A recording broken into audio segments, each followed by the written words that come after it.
Heart Boss. Trust your gut, shed your shoulds, and create a life you love. Written and narrated by Regan Walsh. To Dorothy and Maeve, may your big, beautiful hearts always be the boss of you. I love you, Mom. This poem was commissioned by me and written by my friend and poet, Joy Sullivan. Heart Boss. The world is made of 1,000 voices. Yet even at midnight, at the bottom of the canyon, at the edge of the forest, in the belly of the sky, I hear you. Speak to me in the old language, in the wisdom of throb and churn, the power of thump and pulse. Half artery, half Artemis, valve of vibrancy, how you pump me onward. Let the world grow silent. I am listening. Author's note. This is a true story about my life, or at least the way I remember it. I've changed a few names and identifying details, but honestly, not many. I hope the folks inside these pages, including those no longer in my life, know how profoundly grateful I am that you have been a part of my story. I wouldn't trade a single season of it for anything. Prologue. Women are doing it all.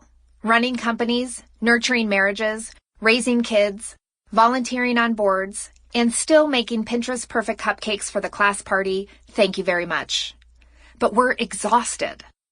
We're running on hamster wheels and popping Xanax, and in our most private moments, we're asking ourselves the scariest question of all. Is this it? I've been that woman, the harried workaholic, the unhappy wife, the frustrated mom. I was even in a passionate relationship with a woman for 2 years before marrying my husband. Life's complicated, friends. The point is, I found my way off the treadmill. And this book is me extending my hand to help you off yours. I don't know it all, but I do know this. You are not alone. You are worthy. You are powerful. And you can own your life in such a way that you'll stop asking, is this it? And start saying, this is it. I'm proof. I've worked in international sales, marketed Fortune 500 brands, and helped launch one of Paul Newman's nonprofit camp for kids. During some parts, I thrived. During other parts, I merely endured, often while simultaneously thriving by societal standards. From all of it, I learned. I now have the privilege of making a living by coaching women worldwide, from Nike to Wall Street and beyond. Some are young professionals looking for purpose. Others are law partners looking for balance. Most are succeeding but searching, often for something they can't quite identify. I listen to them talk about their stresses, their fears, and their guilt. I help them define success and map strategies to get there.